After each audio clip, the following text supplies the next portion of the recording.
दोस्तों एप्सकॉन इंफ्रास्ट्रक्चर ये कंपनी है जो अपना आईपीओ लेके आई है और बाजार में ये उतरेगा 25 अक्टूबर से 29 अक्टूबर के बीच में। फेस वैल्यू कंपनी ने अपने शेयर की रखी हुई है 10 रुपए प्रति शेयर।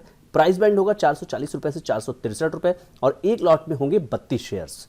दोस्तों अगर इशू साइज की बात करें तो इन्हें चाहिए 5,430 करोड़ रुपए और इसमें से फ्रेश इशू होगा ये है 1250 करोड़, यानी ये पैसा आपके कंपनी के पास जाएगा। और ऑफर फॉर सेल प्रमोटर्स निकल रहे हैं 4,180 करोड़ रुपए के शेयर को बेच के, ये पैसा प्रमोटर्स की जेब में जाएगा।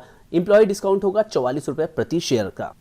आईपीओ को क्यूआईबी कैटेगरी के लिए 50% रिजर्व रखा गया है। रिटेलर्स के लिए यहां पर 35% रिजर्व रखा गया है। एनआईआई एचएनआई के लिए 15% शेयर्स रिजर्व्ड हैं। दोस्तों आईपीओ क्लोज होगा 29 अक्टूबर को, जैसा कि मैंने अभी आपको बताया। बेसिस ऑफ अलॉटमेंट फाइनल करेंगे 30 अक्टूबर 2024 को। इनिशिएशन ऑफ रिफंड होगा 31 अक्टूबर को अगर आपके पास ये शेयर नहीं मिलता है तो, और क्रेडिट होगा आपके डीमैट अकाउंट में 31 अक्टूबर 2024 को। और एक नई कंपनी का नाम है एप्सकॉन इंफ्रास्ट्रक्चर। 4 नवंबर को एप्सकॉन बाजार में लिस्ट हो जाएगी ट्रेडिंग करने के लिए। दोस्तों आपको किस तरह से अप्लाई करना है आइए इस पर नजर डालते हैं। रिटेल कैटेगरी में अगर आप एक लॉट के लिए जाएंगे 32 शेयरों का एक लॉट है, 14,816 रुपए आपको लगाने होंगे। रिटेल में आप मैक्सिमम जाएंगे एक एक करके 13 लॉट तक जा पाएंगे, 416 शेयर मैक्सिमम, और उसमें लगाना होगा 1,92,608 रुपए। एसएचएनआई में अगर आप हैं मिनिमम 14 लॉट के लिए 448 शेयरों के लिए आपको लगाना होगा 2,07,424 रुपए, और इसमें एक एक लॉट करके आप बढ़ाएंगे 67 लॉट तक जा पाएंगे, ठीक है। और 2,144 शेयरों के लिए आपको लगाना होगा 9,92,672 रुपए। और अगर आप बीएचएनआई कैटेगरी में यानी कि 10 लाख से ऊपर तो 68 लॉट का पहला शेयर आपका ये होगा 2,176 शेयरों का और 10,07,488। तो ये है कैटेगरीज जिसमें कि आप अपने आप को फिट जहां पाएंगे और वहां पर आप अप्लाई करने के लिए अमाउंट डिसाइड करेंगे। अब आइए दोस्तों इस कंपनी के बारे में जानकारी प्राप्त कर लेते हैं। एप्सकॉन्स इंफ्रास्ट्रक्चर लिमिटेड है, इसकी स्थापना हुई थी 1959 में, तो काफी पुरानी कंपनी है और ये एक इंफ्रास्ट्रक्चर इंजीनियरिंग एंड कंस्ट्रक्शन की कंपनी है। और सापुरजी पलोंजी ग्रुप, आपने अच्छी तरह से ये नाम सुना होगा, टाटा ग्रुप से भी इसका संबंध है। लिगेसी है 6 से ज्यादा दशकों का। सितंबर 2023 के अनुसार कंपनी ने अब तक 76 प्रोजेक्ट 15 देशों में कंप्लीट करके दे दिए हैं, जिनकी कॉन्ट्रैक्ट वैल्यू 522.20 बिलियन रुपीस है। और सितंबर 2023 के अनुसार कंपनी ने 67 एक्टिव प्रोजेक्ट 13 देशों में हैं और टोटल ऑर्डर बुक कंपनी के पास है 348.88 बिलियन रुपीस। कंपनी का ग्लोबल प्रेजेंस है एशिया में, अफ्रीका में और मिडिल ईस्ट में, और कंपनी ने 5 मेजर इंफ्रास्ट्रक्चर बिजनेस वर्टिकल के रूप में काम करते हुए अपने आप को प्रूव किया है, जिसमें कि ये है कि मरीन एंड इंडस्ट्रियल प्रोजेक्ट, जिसमें कंपनी जो है covering ports, harbour jetties, dry docks, wet basin, breakwaters, outfall and intake structure, liquid field natural gas tanks और मटेरियल हैंडलिंग सिस्टम, ये कंपनी इसमें करती है। अगर बात करें यहाँ पे सरफेस ट्रांसपोर्ट प्रोजेक्ट की, तो सरफेस ट्रांसपोर्ट प्रोजेक्ट में company highway, roads, interchange, mining related infrastructure और रेलवे में काम कर रही है। दोस्तों इसके अतिरिक्त कंपनी अर्बन इंफ्रास्ट्रक्चर प्रोजेक्ट भी डेवलप करती है, जिसमें कि elevated and underground metro work है, ब्रिज है, फ्लाईओवर्स हैं, एलिवेटेड कॉरिडोर्स हैं, ये सारा कंपनी बनाने में सक्षम है।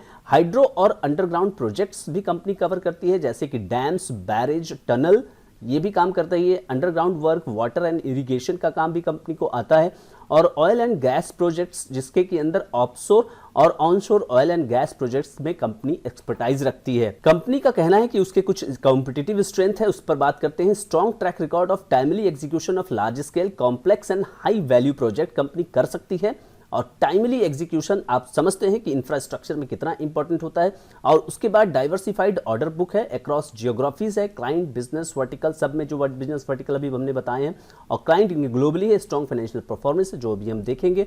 और कोलैबोरेशन करते हैं ये internal teams, joint venture counter parts और स्ट्रेटेजिक इक्विपमेंट बेस, और leading to strong execution capabilities, यानी कि जिस भी जहां भी कोलैबोरेशन की जरूरत होती है तो ये कोलैबोरेशन करके टाइमली एग्जीक्यूट करने में सक्षम है प्रोजेक्ट को। दोस्तों अभी मैं सापुरजी पलोंजी ग्रुप में आ गया हूं। यहां पे आप देख सकते हैं कि इनकी कई सारी कंपनियां हैं, जैसे एसपी इंजीनियरिंग कंस्ट्रक्शन, ये देखिए, और एसपी इंटरनेशनल, जो चर्चित कंपनी है, स्टर्लिंग विल्सन है, SD Corporation, Oman Shapoorji company, Next Gen Publishing, यहां पर आप देख सकते हैं कि एप्सकॉन इंफ्रास्ट्रक्चर के बारे में कहा गया है। तो मैं दोस्तों अभी फिलहाल कंपनी की पर्सनल वेबसाइट पे आ गया हूं, जहां पे epscon.com है ये कंपनी का नाम। यहां आप देख सकते हैं engineering extreme engineering and construction जहां पे कंपनी करते हुए नजर आ रही है, knowledge enterprise through an extensive and diversified experience and systematic knowledge management practice, यहाँ पे कंपनी ऑयल एंड गैस का प्रोजेक्ट का पिक्चर लगाई हुई है। ये जम्मू उधमपुर हाईवे प्रोजेक्ट्स है जो कि काफ़ी ज़्यादा महत्वपूर्ण रहा है हाल के दिनों में भारत सरकार के लिए। बिजनेस की बात करें तो जैसा कि मैंने बताया, marine industrial, surface transport, urban infrastructure, oil and gas और हाइड्रो अंडरग्राउंड, ये सारा कंपनी काम करते हुए नजर आती है। दोस्तों अब बात करते हैं कंपनी के फाइनेंशियल्स की। कंपनी के फाइनेंशियल्स की अगर बात करें, 2022 में कंपनी का एसेट्स जो है 12,973 करोड़, जो बढ़कर 2023 में हो जाता है 14,301 करोड़, और उसके बाद 2024 में ये 16,233 करोड़। और एसेट्स की बात करें 30 जून 2024 को, तो ये 17,184 करोड़ तक है। अगर इसकी फंडिंग कहां से आ रही है ये देखा जाए तो क्या ये बोरिंग से आ रही है? जी हाँ दोस्तों, थोड़ा थोड़ा बोरिंग्स कंपनी के पास है, लेकिन कुछ ज़्यादा नहीं है। अगर एक इंफ्रास्ट्रक्चर कंपनी की बात करें तो यहाँ पे बोरिंग्स एक सामान्य सी बात है। 1500 करोड़, देन 1562, 2400 करोड़ और अभी फिलहाल 3365 करोड़। तो जैसा कि मैंने कहा, यहाँ बोरिंग्स से आपको घबराने की जरूरत नहीं है। सेल्स देखते हैं तो sales 11,269 crore, then 12,844 crore, then 13,664 crore और अभी 3,213 करोड़, ये एक क्वार्टर का है। प्रॉफिट आफ्टर टैक्स आप अगर आप दिखेंगे तो 357 करोड़, 410 करोड़, 449 करोड़। तो प्रॉफिट यहाँ पे, मार्जिन यहाँ पे काफ़ी ज़्यादा कम है। इंफ्रास्ट्रक्चर प्रोजेक्ट्स में मार्जिन कम होते हैं और उसको यहाँ पे कंपनी रजिस्टर करते हुए नजर आ रही। प्रॉफिट आफ्टर टैक्स इस समय एक क्वार्टर का 91 करोड़ रुपए है। नेटवर्थ कंपनी के पास है 3,662 करोड़ और रिजर्व्स एंड सरप्लस की बात करें तो वो है 3,342 करोड़ रुपए। दोस्तों अगर ये कंपनी अपने हाई प्राइस बैंड पर रजिस्टर होती है, लिस्ट होती है, तो 17,026 करोड़ रुपए की कंपनी होगी। और आरओई की बात करें 10% है, आरओसीई 14.89% है और डेट इक्विटी रेशियो यहाँ पे लेस देन 1 है। रिटर्न ऑन नेटवर्थ की बात करें 2.5% और प्राइस टू बुक 4.31, ये ठीक ठाक रखने में कंपनी सफल रही है। लेकिन यहाँ सबसे इंपॉर्टेंट मेजर जो कंसर्न, जैसा कि मैंने बताया कि पैट मार्जिन है वो जो कि काफी कम है, 2.85%। मोस्ट इंपॉर्टेंटली अगर आप ईपीएस की बात करें, पोस्ट आईपीओ 9.96 होगा और उसका जो पी होगा उसके अगेंस्ट वो होगा 46.48, जो कि काफी यहाँ पे कंपनी ने इसके साथ वैल्यूएशन में कंपनी ने ज़्यादा वैल्यू लेने की कोशिश की है इस आईपीओ से। अगर पीयर कंपैरिजन की बात करें, यहाँ पे मैं 46 अगर लिखूं तो अगर आप देखें तो 13 का ईपीएस के साथ आपका यहाँ 46 का पी मांगा है कंपनी ने। एलएनटी की बात करें जो सेम सेक्टर में काम कर रही है, 93 का ईपीएस है और यहाँ 37 पे अवेलेबल है। तो ये आप देख सकते हैं कि यहाँ एक अच्छी कंपनी कंपैरिजन में यहाँ अवेलेबल है और वो 37 के ही पीई पर है। कि इसी इंटरनेशनल 13 का ईपीएस और यहाँ 74 का पीई है, तो इससे थोड़ा सा कंपेयर करके आप कह सकते हैं कि इसका वैल्यूएशन सस्ता है। और पीवी रेशियो की बात भी करेंगे तो यहाँ पे 4 पॉइंट समथिंग है, तो ये इस रेशियो में थोड़ा सस्ता नजर आ रहा है। दोस्तों कल्पतरू प्रोजेक्ट्स में अगर आप देखेंगे तो 31 का ईपीएस है और 42 का पीई है और बिल्डकॉन, दिलीप बिल्डकॉन में 13 ही है और यहाँ पे 37 है। और कुल मिलाकर के अगर आप देखेंगे तो अलग अलग साइज की अलग अलग कंपनियां हैं। दोस्तों अभी फिलहाल जो है अगर 22 अक्टूबर की बात करें, 463 का ये हाई प्राइस बैंड है और जीएमपी चल रहा है 70 का दोस्तों। तो यहाँ 15% के आसपास इस समय जीएमपी चल रही है। दोस्तों अगर बात करें इस कंपनी की, तो कंपनी काम कर रही है इंफ्रास्ट्रक्चर सेक्टर में और कंपनी एक ग्लोबल प्रेजेंस रखती है और कई देशों में अपना प्रोजेक्ट्स रन कर रही है। अगर यहाँ पे सबसे मेजर कंसर्न की बात करें तो देखिए, प्रोजेक्ट का ऑर्डर मिलना एक बात होती है और उसको टाइमली जो है एग्जीक्यूट कर देना वो दूसरी बात होती है। ठीक है, तो जब वो एग्जीक्यूट होता है तभी आपको पेमेंट मिलता है और तभी सेल्स यानी कि रेवेन्यू में आप उसको कंसीडर करते हैं। केवल ऑर्डर बुक के आधार पे आपको फैसला नहीं लेना चाहिए। जैसे कि आप रेलवे की कंपनियों में आपने देखा होगा कि लगातार जो है रेलवे की कंपनियां जो है रिटर्न देने में सफल रही, लेकिन जब ऑर्डर बुक को अगर आप सेल्स में कन्वर्ट नहीं कर पाओगे तो फिर मार्केट आपको पनिश करता हुआ नजर आता है। तो कुल मिलाकर के अगर आप भारत की सिनेरियो की बात करें तो इंफ्रास्ट्रक्चर में ज़बरदस्त यहाँ पर फोकस है गवर्नमेंट का और गवर्नमेंट जो है वो गति शक्ति योजना चला रही है।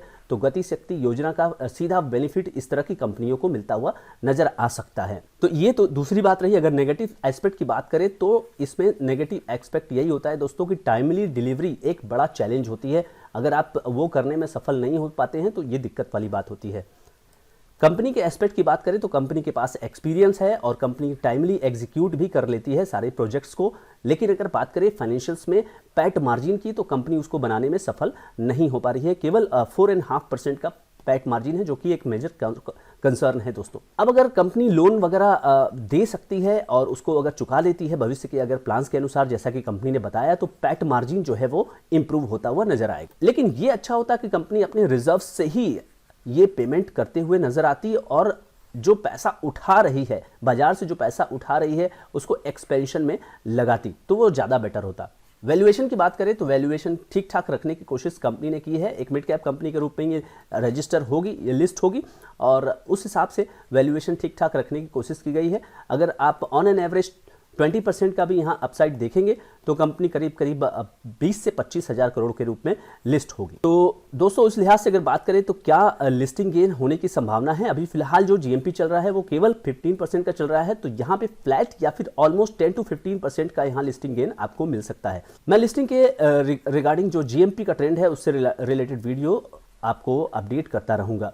As far as long term की बात करें तो लॉन्ग टर्म में एक इंफ्रास्ट्रक्चर सेक्टर की अगर कंपनी आप रखना चाहते हैं तो वहां पे लॉन्ग टर्म के लिए ये एक अच्छी कंपनी मेरे हिसाब से नजर आ रही है। दोस्तों अगर आप कोई भी एक्शन लेना चाहते हैं, चाहे वो लिस्टिंग गेन की बात हो, चाहे फिर वो लॉन्ग टर्म की बात हो, तो आपको करना क्या है? आपको करना यह है कि अपने फाइनेंशियल एडवाइजर से पूछना है। ये वीडियो केवल एजुकेशन पर्पज से बनाया गया है। दोस्तों अगर आप अभी तक ये चैनल देख रहे हैं तो thank you so much for watching this channel. अगर आप चैनल पर रहें तो सब्सक्राइब करिए, लाइक करिए और शेयर करिए ताकि लोगों को भी एब्सकॉन इंफ्रास्ट्रक्चर के इस आईपीओ के बारे में पता चल सके। Thank you so much friends.